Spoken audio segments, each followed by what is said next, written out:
Hello friends, welcome back to the channel. मैं हूं आशीष और स्वागत है आपका ट्रेडिंग सोर्स चैनल में।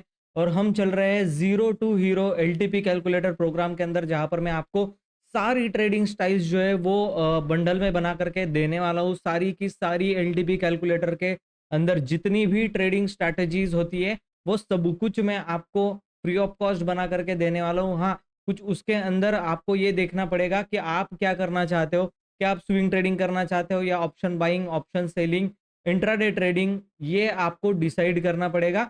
लेकिन मैं बना सारे वीडियो बना करके आपको देने वाला हूँ। ये सीरीज जो है वो चल रही है। आप चैनल को चेकआउट कर सकते हो और चैनल को सब्सक्राइब कर लोगे तो आपको ये सारी प्लेलिस्ट के अपडेट्स जो है वो आते रहेंगे। तो अभी इस वीडियो में हम लोग देखने वाले हैं कि एलटीपी कैलकुलेटर का यूज करके हम लोग स्टॉक के फ्यूचर्स में कैसे ट्रेड कर सकते हैं, क्या रिस्क रहेगा, कितना प्रॉफिट बन सकता है और कितना लॉस जो है हो सकता है, किसको ये करना चाहिए, किन लोगों को ये करना चाहिए, सारे डिटेल्स में बात करेंगे। स्टेप बाय स्टेप प्रोसेस होगा। इसी को अगर फॉलो करोगे तो आपका काम डेफिनेटली बन जाने वाला है। ठीक है, तो सबसे पहला स्टेप क्या है? स्टेप बाय स्टेप है। आपको पेन और पेपर लेकर के बैठना है और वीडियो को पॉज कर करके इसको लिखते जाना है। ठीक है ना? तो पेन और पेपर लेकर के बैठो यार। ठीक है, तो पहला स्टेप क्या होगा? पहला स्टेप ये होगा कि स्टॉक को हमें आइडेंटिफाई करना होगा।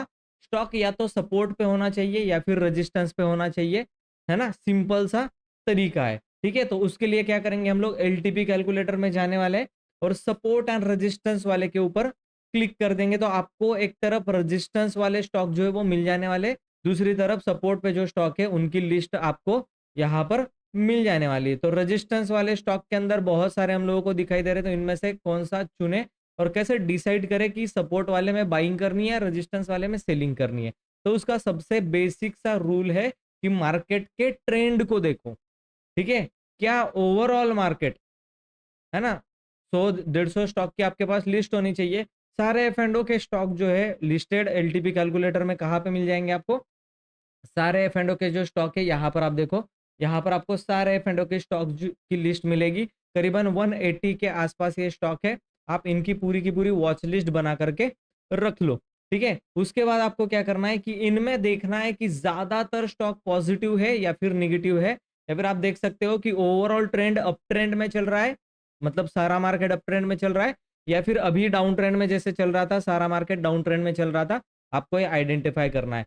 अगर मार्केट डाउन ट्रेंड में होगा तो रेजिस्टेंस वाले सेलिंग के स्टॉक देखेंगे, और अगर मार्केट बुलिश होगा, अप ट्रेंड में होगा, तो सपोर्ट पे कौन से स्टॉक आ रहे हैं उनको हम लोग ट्रेडिंग के लिए, बाइंग के लिए देखने वाले। इतना सिंपल सा रूल है, आपने आई होप लिख लिया होगा।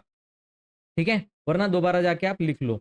तो यहां पर हम लोगों को अभी मार्केट के अंदर क्या दिखाई दे रहा है? अभी मार्केट निगेटिव बन के पॉज ले रहा है। ठीक है, निफ्टी को देखा हम लोगों ने, निगेटिव बन के क्या कर रहा है? पॉज ले रहा है। अब देखो यहाँ पर क्या है, ये निगेटिव ट्रेंड था। बाय द वे, ये आर्टिफिशियल इंटेलिजेंस का मेरा इंडिकेटर है जो कम्युनिटी बैच के लिए मैं सिखाता हूँ। बहुत ही जबरदस्त इंडिकेटर है, माइंड ब्लोइंग। इसके अंदर रिजल्ट निकल करके आते हैं, entry, stop loss, target, resistance, support, सब कुछ ये इंडिकेटर आपको क्लियरिटी के साथ देगा। अगर ज्वाइन करना है, ऊपर व्हाट्सअप नंबर है कम्युनिटी बैच ज्वाइन करने का, उसमें आप मुझसे जुड़ सकते हो, पर्सनली मुझसे कोचिंग या लर्निंग जो है वो ले सकते हो। अभी फिलहाल इसकी बात नहीं करते हम लोग, इसको साइड में रखते। अभी देखो क्या है, मार्केट का ट्रेंड देखो आप। मार्केट के ट्रेंड में ये निगेटिव चल रहा था, अभी क्या है, ऊपर नीचे थोड़ा ये करेगा। इसके बाद क्या होगा? कन्वर्ट होगा अप ट्रेंड की तरफ। इस तरीके का कुछ कुछ ट्रेंड जो है वो आपको आइडेंटिफाई करना है। अब लेट्स से कि यहाँ पर सेलिंग का ट्रेड चल रहा है, तो हम लोग क्या कर सकते हैं? यहाँ पर जो रेजिस्टेंस में जो स्टॉक चल रहे हैं, जैसे बजाज फाइनेंस हो गया, इसको हम लोग देख सकते हैं। अब बजाज फाइनेंस का स्टॉक ओपन करने के बाद आपको क्या दिखाई देना चाहिए? यहाँ पर ऑप्शन चेन को देखना है। अगर आप ऑप्शन की ट्रेडिंग करना चाहते हो, ठीक है, तो आप यहाँ पर लिक्विडिटी को चेक कर लेना या फिर वॉल्यूम को चेक कर लेना, अदरवाइज आपको ऑप्शन ट्रेडिंग करने की जरूरत नहीं। अभी हम लोग फ्यूचर के लिए देख रहे हैं, तो फ्यूचर कैसे ट्रेड करेंगे वो उसके ऊपर फोकस करते हैं। ठीक है ना? तो अभी यहाँ पर क्या है, फ्यूचर अगर हम लोगों को सेल करना है तो स्टॉक क्या होना चाहिए? रेजिस्टेंस पे होना चाहिए। और सिनारियो कौन सा चलेगा हम लोगों को? वीक टुवर्ड्स बॉटम का सिनारियो चलने वाला है। कोई भी सिनारियो सेलिंग के कंडीशन में वीक टुवर्ड्स स्टॉप नहीं होना चाहिए। अगर वीक टुवर्ड्स स्टॉप है तो हम लोग उसमें ट्रेड करने का थोड़ा सा डिले कर सकते हैं, या फिर कोई भी कंफर्मेशन आने तक ट्रेड जो है वो हम लोग उसके अंदर नहीं करेंगे। क्योंकि क्या होता है कि वीक टुवर्ड्स टॉप अगर रहा तो थोड़ा नीचे गिर के वापस ऊपर जाता है, तो उस समय हमारा स्टॉप लॉस हिट हो सकता है। अब देखो यहाँ पर कंडीशन क्या दिखा रहा है, रेजिस्टेंस वीक टुवर्ड्स टॉप है, ठीक है, और सपोर्ट भी वीक टुवर्ड्स टॉप यहाँ पर दिखा रहा है, यानी सेकंड हाईएस्ट वॉल्यूम जो है वो टॉप पर बना हुआ है। और इसके अंदर हम लोग सेलिंग अगर करते, मे भी हो सकता है कि ये वीक टुवर्ड्स बॉटम हो। मॉर्निंग में देखते हैं 4700 4200, सॉरी 7400 7200, हिस्टोरिकल डेटा में चलते हैं, हिस्टोरिकल डेटा को प्ले कर दिया हम लोगों ने। ये कहाँ पर था, 4500 पर ये रेजिस्टेंस था वीक टुवर्ड्स बॉटम 200 तक, और ये भी वीक टुवर्ड्स बॉटम था, तो इसके अंदर सेलिंग हम लोग डेफिनेटली कर सकते हैं। ये देखो 4500 से ये सीधा क्या हो गया 4200 पे शिफ्ट हो गया, ठीक है, वीक टुवर्ड्स बॉटम था, शिफ्ट हो गया, तो ऐसे में हम लोग उसको सेलिंग के लिए बिल्कुल देख सकते हैं। तो चलते हैं बजाज फाइनेंस की तरफ, और बजाज फाइनेंस का आई थिंक स्टॉक जो है वो मैंने वॉच लिस्ट में अपने ऐड नहीं किया हुआ है, तो मैं क्या कर देता हूँ इसको, 1 मिनट लगेगा बजाज फाइनेंस के स्टॉक को ऐड करने के लिए। बजाज फाइनेंस, ठीक है, ये मैंने बजाज फाइनेंस का स्टॉक आपके सामने लगा दिया है ना।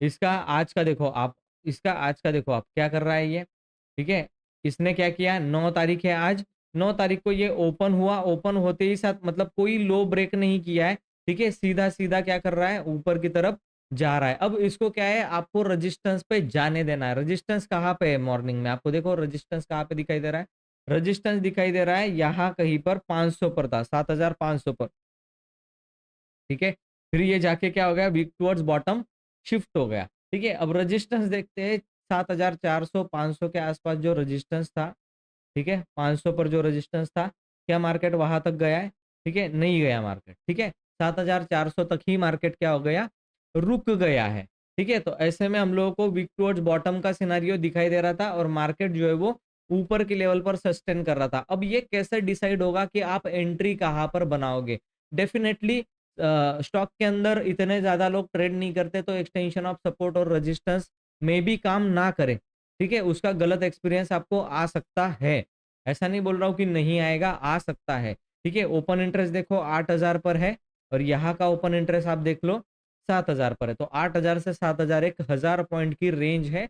बॉटम लगेगा 7000 के आसपास, तो वहां से एक बाइंग आएगी, लेकिन बॉटम लगा नहीं। अब एंट्री के लिए एक सिंपल सा रूल मैं आपको बता देता हूँ, ठीक है, कोई भी पॉजिटिव या फिर निगेटिव एंट्री अगर आप करोगे, तो उसमें आपको मूविंग एवरेजेस का ही यूज करना पड़ेगा, ठीक है। और मैं अपना सेटअप तो यहाँ पर आपको अ, बता नहीं सकता, ठीक है, मैं इसको निकाल देता हूँ, और मैं आपको क्या कर देता हूँ यहाँ पर, आपको 13 और 5 का मूविंग एवरेज जो है उसको लगा लेना है, ठीक है, 13 और 5 के मूविंग एवरेज को लगा लेना है। ईएमए एक्सपोनेंशियल मूविंग एवरेज, या फिर अगर आप इंट्राडे ट्रेड कर रहे हो तो आप सिंपल यूज करो 13 का मूविंग एवरेज के साथ वी वैप, ठीक है, आप क्या यूज करोगे, वी वैप, वॉल्यूम वेटेड एवरेज प्राइस, अगर आप इंट्राडे ट्रेड कर रहे हो तो ही, ठीक है, तो फ्यूचर में भी इंट्राडे ट्रेड कर सकते हो। अब ये जो ब्लू लाइन आपको दिखाई दे रही है, ये है वीवैप,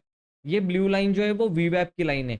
इसके ऊपर अगर स्टॉक रहेगा तो गलती से भी सेल मत कर देना, और इसके नीचे अगर स्टॉक रहेगा तो गलती से भी बाय मत कर लेना, ठीक है, लिख लो, वी वैप के ऊपर अगर स्टॉक है तो सिर्फ और सिर्फ बाइंग करनी है, वीवैप के नीचे अगर स्टॉक है तो सिर्फ और सिर्फ सेलिंग करनी है, ठीक है।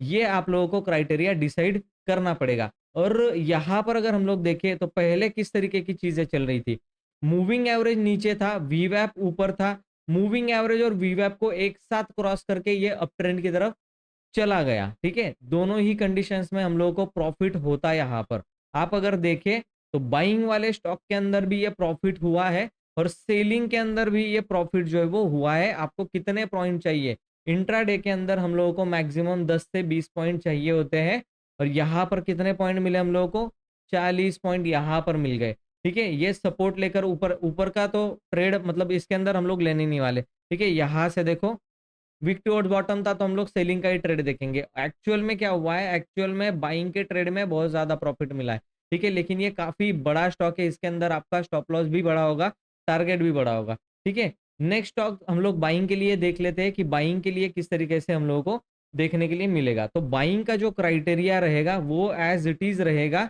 या आपको क्या करना रहेगा बाइंग के लिए। अब देखो टाइटन, ठीक है, एक टाइटन का स्टॉक है। टाइटन के स्टॉक में हम लोग हिस्टोरिकल डेटा को प्ले करके देखते हैं कि क्या चीजें हो रही है। ठीक है, अब ये सपोर्ट पर स्टॉक अभी दिखा रहा है। ठीक है, यानी कि हम लोगों को अब का डेटा रीड करना पड़ेगा। आप देखो यहाँ कहीं पर सपोर्ट है 3500 की लेवल पर। स्टॉक कहाँ पर ट्रेड कर रहा है आपको पता नहीं, मिल जाएगा या नहीं मिल जाएगा, मैंने भी लिया हुआ है इसको। ठीक है, तो आप टाइटन को देखो। ठीक है, आप टाइटन को देखो, मैंने टाइटन लिया हुआ है, आप उसको देखो। ठीक है, स्टॉक कहाँ पे खड़ा है?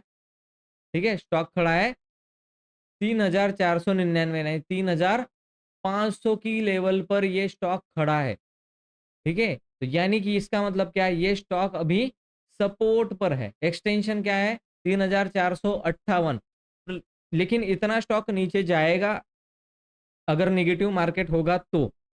ठीक है, तो आप वेट कर सकते हो। टारगेट क्या रहेगा? रेजिस्टेंस तक का, यानी कि 3600 तक का टारगेट, यानी एक 100 टू 150 पॉइंट्स का टारगेट इसके अंदर होगा। तो क्या करेंगे हम लोग, कैसे ट्रेड करेंगे? अभी देखो आपको क्या करना है, सिंपल। ठीक है, आपको क्या करना है, सिंपल।